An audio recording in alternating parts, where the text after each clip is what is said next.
Non, mais moi je suis né avec un ballon dans les mains, ça veut dire mes parents ils ont des vidéos de moi à 1 an lors de mon baptême avec un plâtre, parce que je m'étais fait une entorse, qui shoot dans un ballon et qui dit allez les bleus, parce que c'était en 98, on avait gagné la Coupe du Monde, du coup voilà. Donc c'était vraiment le tout début, c'est ça. J'ai commencé à Forges-les-Bains, dans ma ville où j'ai grandi, où mes parents habitent toujours. Donc sur un petit terrain stabilisé avec mes potes, et mon père en entraîneur, mon père qui m'a toujours suivi partout où j'allais. Donc ça a été une grande aide pour moi aussi. Il m'a aidé jusqu'à mes 14 ans, où je suis parti après en centre de formation. Donc j'ai fait Forges pendant 7, 8 ans. Après je suis allé aux Ulysses pendant 3 ans et j'ai fait 1 an à l'INAS, Montlhéry.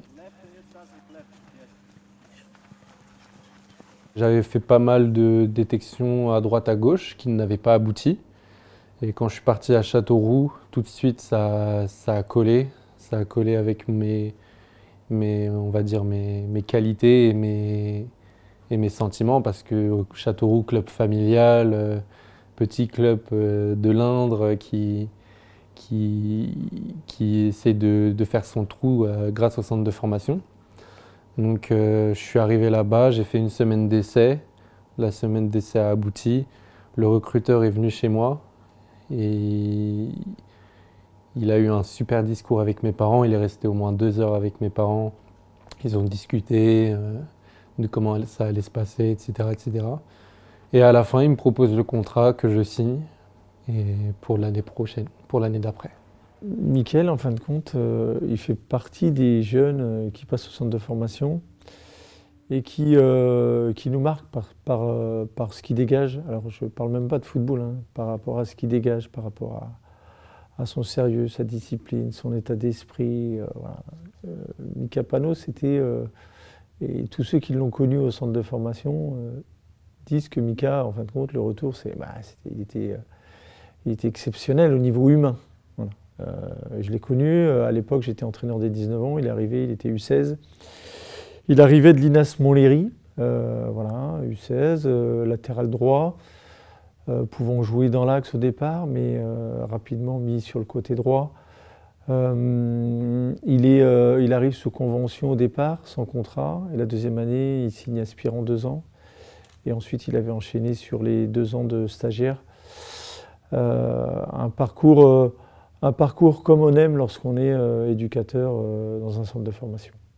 À partir quand tu arrives au centre de formation, tu vois que tout de suite tu es professionnel parce que tu t'entraînes tous les jours.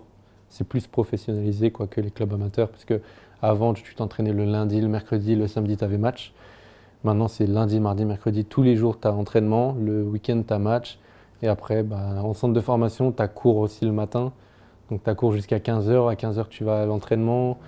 Après tu sors de l'entraînement, tu retournes dans l'internat, parce qu'on était en internat.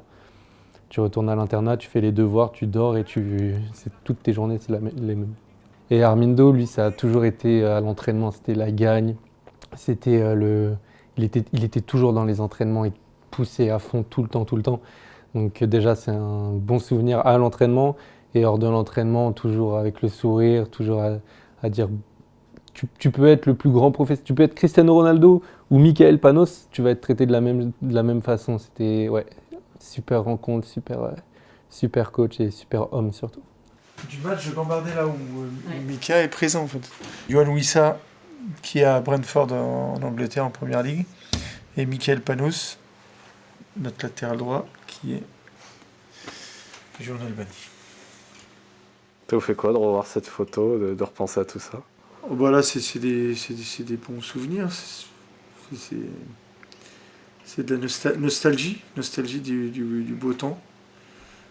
Je me rappelle de ce parcours en Gambardella où on a été éliminé à Marseille, les déceptions, mais aussi les joies d'avoir vu et d'avoir eu ce jeune et ces jeunes en formation.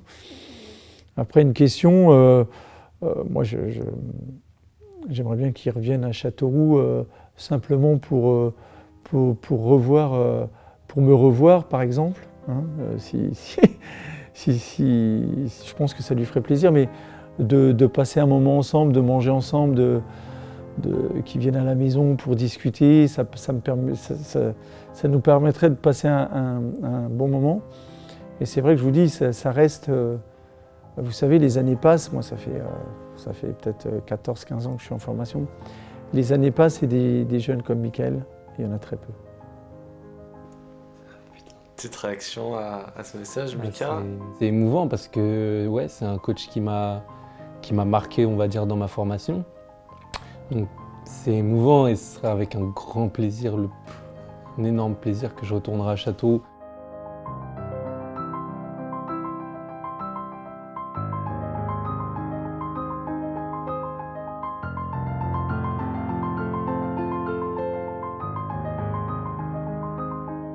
Comment ça s'est fait, le passage de Châteauroux à Saint-Étienne déjà?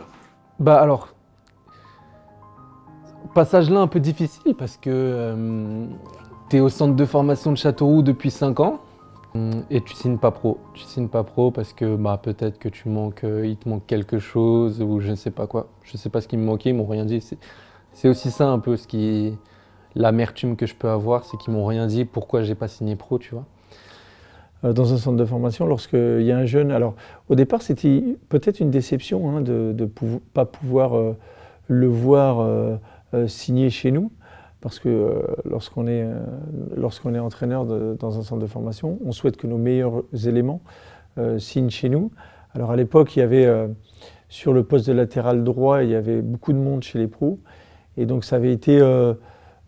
malheureusement une déception de ne pas le faire signer pro, mais on savait qu'à un moment donné, il allait rebondir ailleurs. C'était, voilà, malheureusement, on ne peut pas te donner de temps de jeu chez nous en pro, mais tu arriveras à faire carrière ailleurs. Et après, oui, de signer à Saint-Étienne, Saint-Étienne, c'est un grand club en France. Alors les jeunes ne connaissent pas le vrai Saint-Étienne, hein, celui des années 70.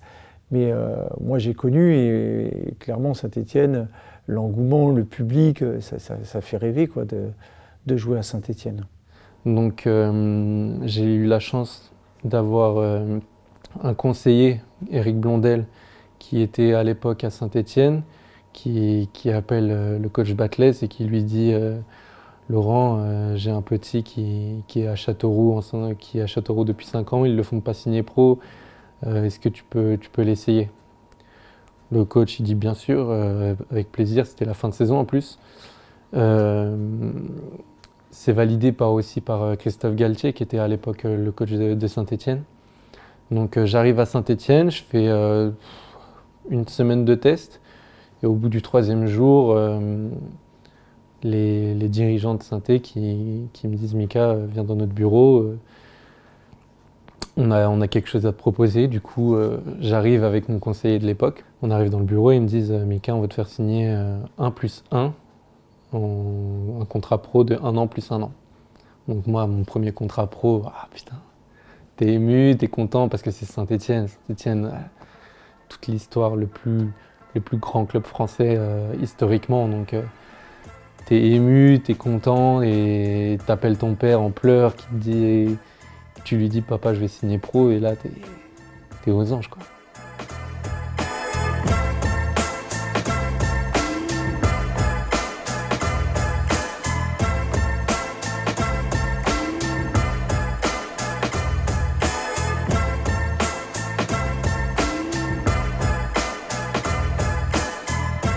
J'avais en face de moi un jeune assez mûr.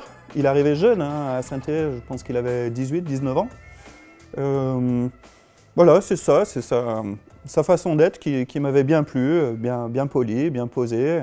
Et après, sur le terrain, encore une fois, j'aimais bien ce qu'il dégageait. Un bon contre-attaquant, des qualités offensives, plutôt doué avec le ballon, et en tout cas pas emprunté avec le ballon dans les pieds comme on peut le voir trop souvent chez les joueurs professionnels, à mon goût. Tu te retrouves donc avec le groupe pour la 2e année, Ouais. Et puis va arriver un mois de septembre 2018. Qu'est-ce qui se passe le 28 septembre 2018? Le 28, match contre Monaco. Donc un tournant dans ma carrière parce que c'est mon premier match en Ligue 1. Gabi Silva qui se blesse à la 68e, je crois, un truc comme ça. Je ne me rappelle plus exactement, mais je crois que c'est ça. Il se blesse autour de la 68e. Et Gasset qui se retourne et il dit Panos, avec sa voix, tu sais, rock, tu vois. Panos, tu rentres. Putain, tu fais un aller-retour en sprintant sur le côté, t'enlèves tes habits, t'enlèves ta chasuble et tu rentres dans le grand bain, on va dire, dans le chaudron. Je m'en rappelle, c'est que pas stressé du tout. C'était comme si c'était un match de National 3, tu vois. Pas stressé du tout et ça m'a surpris carrément parce que je me dis, bah quand même, tu vas stresser, t'es devant le chaudron et tout. Après, ce qui fait que je suis pas stressé, je rentre aussi sur un coup franc et Capi, Loïc Perrin, il me donne direct le ballon. Donc peut-être pour te dire, vas-y, mets-toi en confiance. Je prends le ballon, je fais une passe. Et l'action d'après, je sais pas, longue transversale sur... c'était Nasser Chadli à l'époque qui jouait à gauche. Longue transversale sur lui et j'intercepte le ballon, je la donne à Diony et là, tu as tout le chaudron qui te booste. Et là, t'es... Waouh, comme ça. C'est des souvenirs quand même, hein, tu sais. C'est ta première en Ligue 1, tu fais des bonnes choses quand même. Et t'as tout le chaudron qui est derrière toi, qui crie, c'est magnifique. Oh putain, mais quel con ce môme. Mais quel con ce môme, je vais le tuer.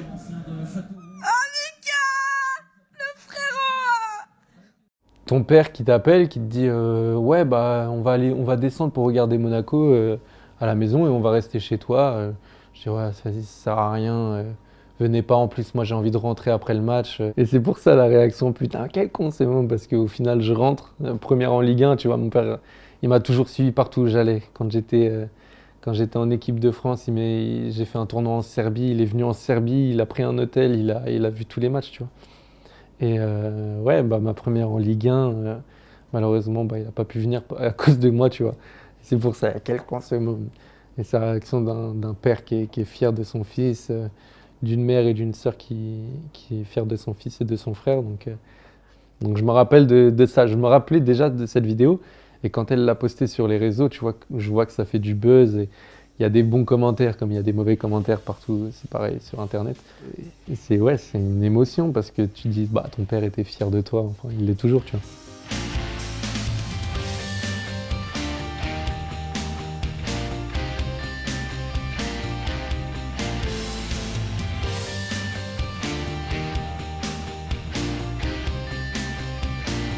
Alors, est-ce que tu veux lui poser une question?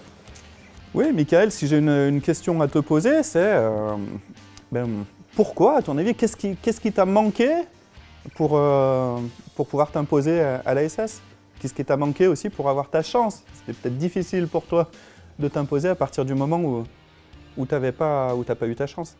Peut-être avoir un peu plus de caractère, de rentre dedans, tu vois. Parce que quand tu arrives à la SSE, moi, c'est ce que je t'avais dit la dernière fois, c'est que j'arrive à la SSE, moi j'étais un grand fan de synthé, et j'adorais Marseille aussi, et je regardais Laurent Batles jouer. Laurent Batles, j'adorais ce joueur, pied gauche incroyable. T'arrives à Saint-Etienne et tu vois que c'est ton coach, Laurent Batles, donc t'as les yeux comme ça, et quand tu l'écoutes, quand tu le vois, tu l'écoutes, tu t'écoutes, tu vois. Peut-être arriver avec un peu trop de respect à Saint-Etienne.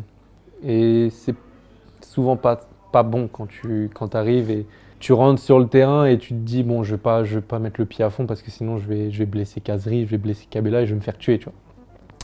Et je pense qu'il m'a manqué, c'est ça, c'est être plus rentre dedans, être plus je m'en foutisse, tu vois.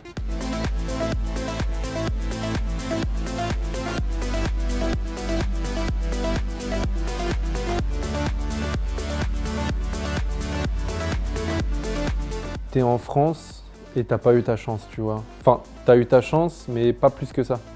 C'est-à-dire qu'on me l'a donné une seule fois à Châteauroux, j'ai fait un match, et on me l'a donné une seule fois avec Saint-Etienne où j'ai fait une rentrée. Et pas plus que ça. Et je me disais dans un coin de ma tête, bon bah si ça marche pas en France, on va essayer ailleurs. J'ai une bonne proposition de Paphos, qui est à Chypre, avec un salaire assez conséquent aussi, il faut pas se le cacher.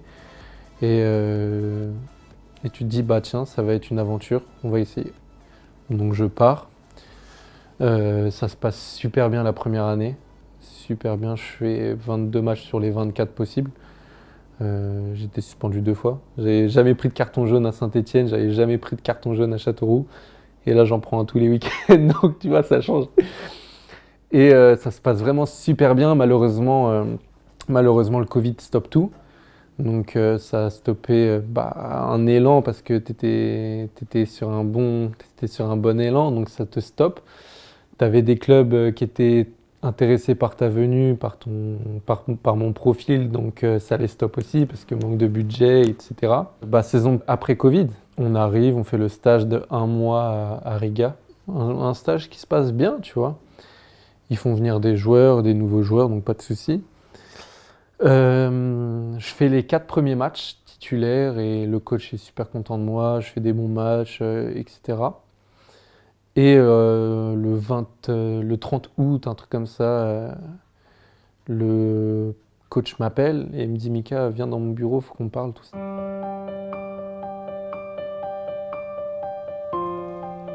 Et t'es en haut d'un immeuble et tu te jettes dans le vide parce qu'il te dit Mika, le président il t'a sorti de la liste des joueurs pour jouer, donc tu vas pas pouvoir jouer pendant 6 mois. Donc soit tu trouves un nouveau club, ils te disent ça un jour avant la fin du... Même pas un jour, c'était le 31 août. Ils te disent ça 5 heures avant la fin des transferts.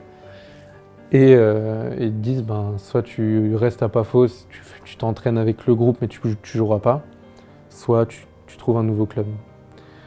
Et là tu tombes de 5000 étages parce que t'es bien dans le club, t'es très apprécié de tout le monde, des joueurs, des coachs, de tout le monde. Et on te dit, là tu vas plus pouvoir jouer. Tu rebondis. Donc j'ai continué à m'entraîner, j'ai continué à être très professionnel, à faire ce que je savais faire, jouer au foot. Et le coach, malheureusement pour lui, se fait virer, c'était Cameron Toshak. Il se fait virer et il te remercie. Il te dit Mika, merci pour tout parce que malgré tout ce qui t'arrive, t'es resté professionnel, malgré tout, tu as continué à t'entraîner comme tu le faisais quand tu étais joueur. Enfin, tu as eu une discussion avec le président en octobre qui te dit putain Mika, on a fait une erreur, on va te remettre dans la liste, t'inquiète pas, continue à bien t'entraîner. Donc tu es un peu motivé. Et tu arrives en décembre, tu reçois un appel du président qui te dit Mika, on compte pas sur toi, trouve un nouveau club. Tu reprends une claque parce que c'est pas ce qu'il t'avait dit 2 mois avant, tu vois. C'est une sorte de c'est un management différent. C'est un Russe toujours qui est propriétaire du club, donc ils s'en foutent des joueurs, tu vois. Ils s'en foutent des gens, c'est leur argent avant tout, et puis voilà. Moi, l'argent, ça a jamais été une motivation pour moi. J'étais prêt à signer à Quevilly-Rouen, qui te proposait franchement, clairement 6 fois moins que Paphos, tu vois. Et j'étais prêt. J'avais le coach au téléphone tous les jours. Et 2 jours avant que je signe, on ne m'appelle plus, il n'y a plus rien, il n'y a plus de nouvelles. Du coup, ça te rajoute encore une claque et tu te dis, la France, c'est bon, au bout d'un moment, il n'y a peut-être pas moyen, tu vois. Du coup, je trouve un autre club, un nouveau club, comme je t'avais expliqué, qui était pas bien dans le championnat chypriote. Mais tu as un coach qui t'appelle et qui te dit clairement tu vas être la base de mon équipe, de mon milieu, tu vas compter pour nous. Nous, je t'avoue, c'est pas un club où tu vas vouloir jouer la montée, c'est un club familial. Et ça résonne dans ta tête, tu vois, quand tu as un coach qui a un super discours avec toi. Et j'avais des propositions d'autres clubs qui étaient mieux classés, tu vois. Mais bon, tu as un discours d'un coach qui te plaît et tu te dis, bon, allez, go. Donc j'y vais et on réussit à remonter vraiment bien.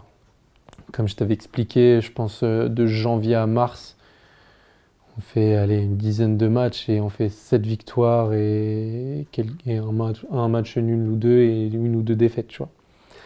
Donc on remonte vraiment bien, on sort de la zone rouge et je me fais croiser. Donc ça stoppe tout.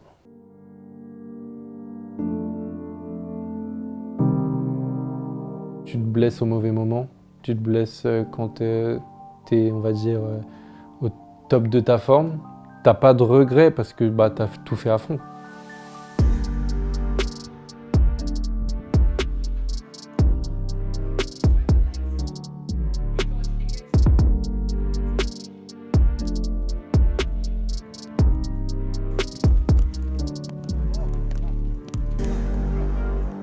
Là, je suis en Albanie. Bah, malgré que ce soit difficile, malgré que je joue pas, ben, je me donne quand même à fond. Je vais à la salle après les entraînements. Je fais tout pour sortir de là, tu vois.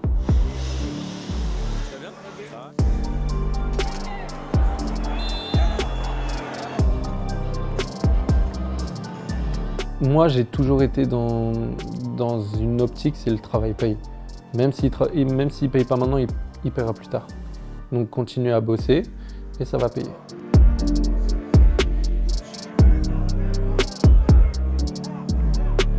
Vois si tu peux jouer mardi, ça te ferait du bien. Parce que faut que tu aies du temps de jeu. Et puis après, on verra bien comment ça se passe. Faut que tu joues maintenant, c'est bon. Faut que tu prennes du rythme, faut que tu gardes surtout du rythme et que tu te fasses plaisir. Bisous, On se rappelle. Bisous, ciao. Ciao.